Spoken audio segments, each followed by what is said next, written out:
JP Nadda लगातार कई बार बिहार आए हैं और आप सब लोग इस बात से कि प्रत्यक्षदर्शी हैं कि जितने बार वो आते हैं गठबंधन में दरार और बढ़ता है।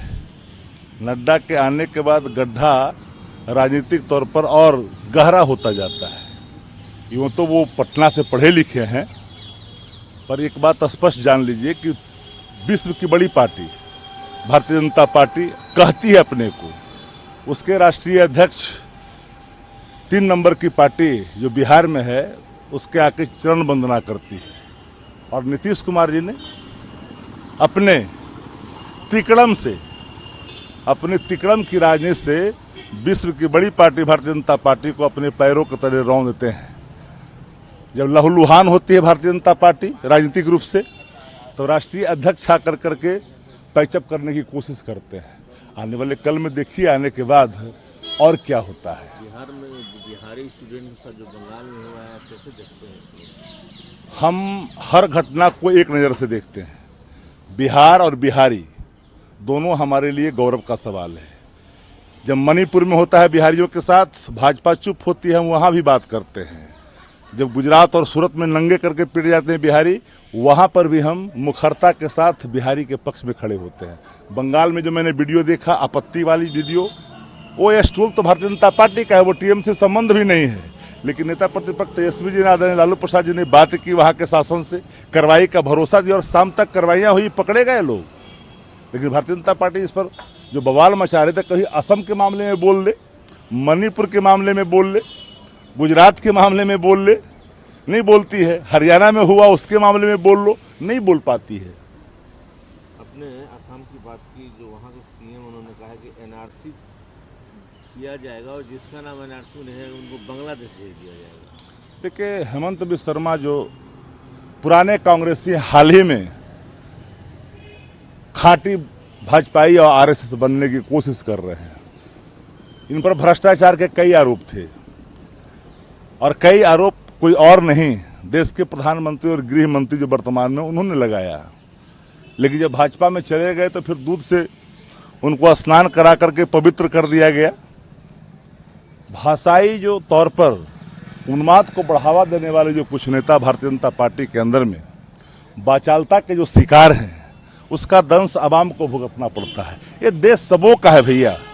अगर किसी सीमा पर घुसपैठ हो रहा है तो उसके लिए जिम्मेदारी तय करनी पड़ेगी। बॉर्डर सिक्योरिटी फोर्स किसके पास है, इंटरनल सिक्योरिटी फोर्स किसके पास है, आईटीबीपी किसके पास है। अगर सब जिम्मेदारी आपके कंधों पर है, होम मिनिस्ट्री पर, ये रिस्पॉन्सिबिलिटी अन्य लोगों पर क्यों डालना चाहते हो? क्योंकि सीमा की सुरक्षा का दायित्व तो भारत की सरकार को है, गृह मंत्रालय को, और अपनी सुरक्षा को लेकर करके अपनी नाकामियों को विपक्ष पर क्यों डालना चाहते हो? ये जिम्मेदारी आपकी है, अपने अंदर झांको। ये हाथरस में घटना घटी थी, स्कूल में एक बच्चे की हत्या हुई।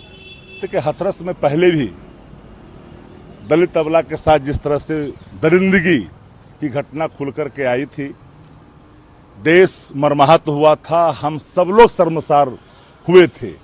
हालांकि बार बार भाजपा शासित राज्यों में देश को भी शर्मसार होना पड़ता है जब नंग धड़ंग महिलाओं को प्रदर्शित किया जाता है, तो वो दृश्य सबको गलानी में ला करके खड़ा कर देता है। और हाथरस में लगातार भारतीय जनता पार्टी की सरकार जो उत्तर प्रदेश में आप देख रहे हैं, वो तो मन बढ़ो और मन चलो, लोगों को मानो खुला साढ़ की तरह छोड़ दिया गया दरिंदगी के लिए। वहाँ कुछ भी संभव है। केसी वेणुगोपाल जो कांग्रेस के नेता कहते हैं कि ऑपोजिशन लीडर को टारगेट किया जा रहा है। ये देश भर में जितने भी अपोजिशन लीडर हैं, उनके खिलाफ जो एजेंसियां काम कर रही है, सीबीआई, ईडी और आईटी, अब एक ही मामले में जिन मामलों को सीबीआई की लीगल विंग बार बार उसको मेंटेन करने से मना करती है, बाबत भी सत्ता के अहंकार के अधीन होकर करके बलात् चीज़ों को आप एक तरह से एस्टेब्लिश करना चाहते हो परसेप्शन पॉलिटिकली। ये पॉलिटिकल वेंडेटा है जो विपक्ष के नेताओं को टारगेट किया जाता है। ये लड्डू प्रकरण सुनता नहीं आ रहा है, आरोप प्रत्यारोप देखिए, उस पे लगा रहे हैं। देश में गरीबी की बात करनी चाहिए, देश में बात करनी चाहिए लाचारी की, डेवलपमेंट की, किसान की, मजदूर की। देश में बढ़ते दिहाड़ी मजदूरों की संख्या का हम समस्याओं का हल कैसे करें, इस पे बात करनी चाहिए। लड्डू प्रसाद इस देश में की बात पता कर लीजिए, 10 लाख मिलियन डॉलर इस देश में लगभग संपत्ति है मंदिरों की। इसमें लाभ कौन उठाते हैं? जो पूजा कराते हैं, जो 90% से अधिक यानी 95% जो आबादी है वो तो टुकुर टुकुर देखता है। मंदिर होने पर मेरी आपत्ति नहीं है, लेकिन मंदिर के नाम पर कोई व्यवसाय करे और अन्य लोगों के बीच में एक नफरत का बाजार कायम करे, तो ये तो मैं साफ साफ कहता हूँ कि प्रसाद और मंदिर तो आस्था का चीज है। मैं सनातन धर्मावलंबी हूँ, ये मेरा धर्म है, मेरा कर्तव्य है मैं किस धर्म को मानूं, और लोग अन्य धर्म के मानने वाले उनकी इच्छा है।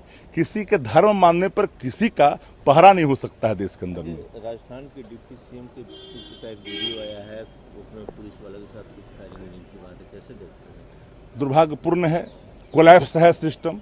जब डिप्टी सीएम का वीडियो इस कदर सामने खुल करके आएगा तो मैं समझता हूं कि पुनर्विचार करना चाहिए, आत्ममंथन करना चाहिए, और राजस्थान को गर्त में ले जाने की जो पूरी प्लानिंग भारतीय जनता पार्टी ने की है, पता नहीं किस दिए के रोशनी में कहां जाना चाहते हैं लोग। हरियाणा चुनाव पे क्या कहेंगे? कुमारी शैलजा बोल रही है कि वहाँ के लोग बीजेपी के खिलाफ है, पूरा माहौल बीजेपी। देखिए, देश भर में जो आम और अवाम हैं, किसान और मजदूर हैं, नीतियों को लेकर करके मन में आक्रोश है। और जो हरियाणा है, हरियाणा में तो जो किसान आंदोलन पर जिस तरह से लाठियां बरसाई गई, कीले ठोंके गई, उसको पाकिस्तान से मिले होने का आरोप झेलना पड़ा। इन परिस्थितियों में मेरा साफ मत है कि हरियाणा की जनता इस बार सोच समझ के ही निर्णय लेगी। वो निर्णय राजहित में होगा, राष्ट्रहित में होगा।